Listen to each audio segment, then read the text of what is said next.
Aujourd'hui, je vais vous présenter un sujet qui me tient à cœur, que j'avais entrepris il y a plus de 30 ans, sur l'étude des crânes et des visages, pour essayer de réduire le fossé qu'il existe entre l'anthropologie, la clinique et l'esthétique. En 1993, j'avais déjà réalisé une thèse du 3e cycle au Musée de l'Homme et au Muséum d'Histoire naturelle, où j'avais fait une étude sur les orbites des primates humains et non humains, et avec la morphogenèse et l'anthropogénèse. Depuis ce jour, je n'ai eu que cesse, comme une obsession, d'essayer de démontrer que le crâne était responsable justement de cette dissymétrie qui était un facteur essentiel de la race, de l'espèce humaine. En analysant des centaines de crânes et de visages, j'ai pu découvrir et déterminer que la symétrie faciale est une constante universelle présente chez chacun des individus. À partir de là, j'ai réalisé donc des travaux qui viennent d'être publiés dans la revue la plus scientifique de chirurgie plastique, la revue américaine Plastic Reconstructive Surgery, et je vais vous faire part justement de ces travaux. Tout d'abord, il faut comprendre, à partir d'embryons mort-nés que j'ai pu utiliser, j'ai déterminé que cette asymétrie intervenait dès la 5e semaine intra-utéro, au moment de l'embryogénèse.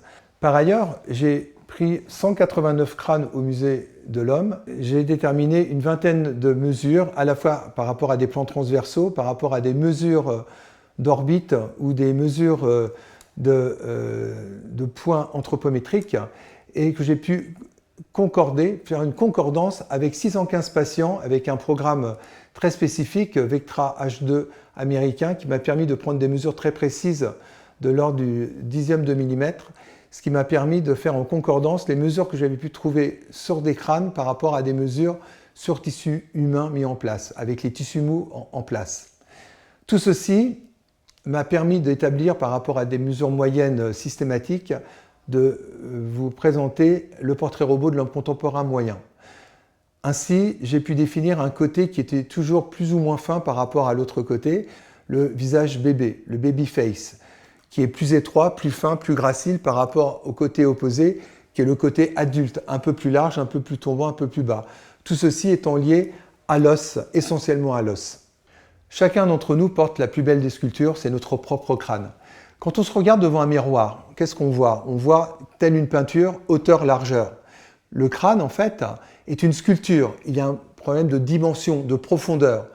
Le visage, quand on se regarde, c'est le plan zéro, mais il y a 360 degrés. Et justement, quand on fait le lifting un petit peu classique latéral, c'est un petit peu comme si on opérait au niveau du bras. Vous coupez, vous fermez, c'est eu deux plans, le bras, comme le corps. Le visage, avec la troisième dimension, j'ai mis au point justement cette technique de lifting miroir qui va prendre en charge les trois plans de l'espace. Tout d'abord, qu'est-ce que le vieillissement? C'est l'apparition, quand on est jeune, on est triangulaire. Quand on vieillit, on devient carré avec l'apparition des bajoux. Qu'est-ce que c'est? C'est une chute de colonne de graisse. La colonne de graisse vient télescoper le glissement musculo-cutané le long de chaque mâchoire. Par ce lifting miroir, on va remonter en lifting centrofacial la colonne de graisse et sans vous ouvrir la paupière inférieure par une technique en double plan. D'autre part, pour traiter justement le glissement musculo-cutané, on va réaliser un deep plane. La particularité de ce deep plane, c'est qu'il va respecter l'axe de la mâchoire qui est différent du côté droit par rapport au côté gauche. D'un côté, du côté visage enfant, l'axe est beaucoup plus vertical, il faudra le respecter, et de l'autre côté, plus horizontal. D'après mes études, il y a 4 degrés d'écart, mais c'est fondamental en angle d'ouverture à ce niveau-là. Enfin, ce qui est primordial, c'est la profondeur. Le visage, dès qu'on quitte ce plan zéro, on voit justement ce qui va donner l'élégance et la grâce d'un coup, c'est d'avoir un coup parfait. Il y a deux angles en fait. Il n'y a pas que cet angle cervico-facial, il y a aussi cet angle sous-mental.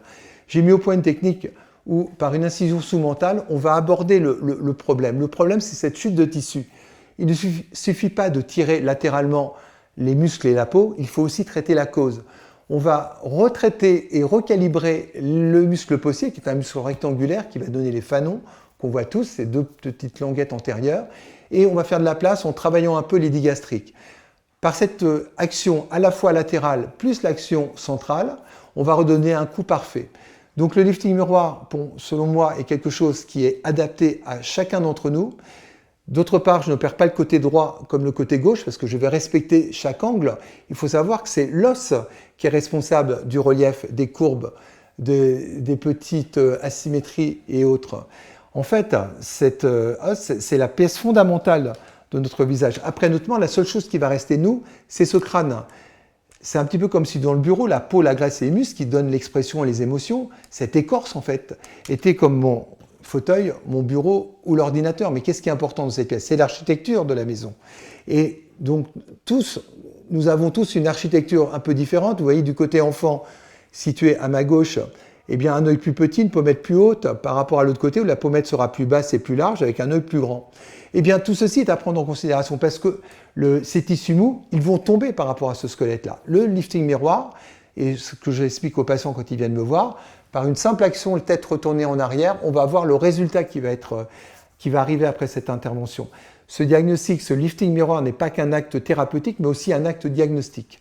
Voilà, donc je voulais expliquer toute ma passion que j'ai par rapport à l'étude des crânes, qui est une approche un petit peu nouvelle par rapport au lifting, où je prends plutôt en considération cet os, le squelette, autant que les tissus mous. La profondeur du visage n'est pas simplement qu'esthétique, elle incarne la singularité de chaque individu. Là, je vous présente le cas d'une patiente de 66 ans qui n'a jamais rien fait auparavant et qui est demandeuse d'un résultat naturel, bien sûr.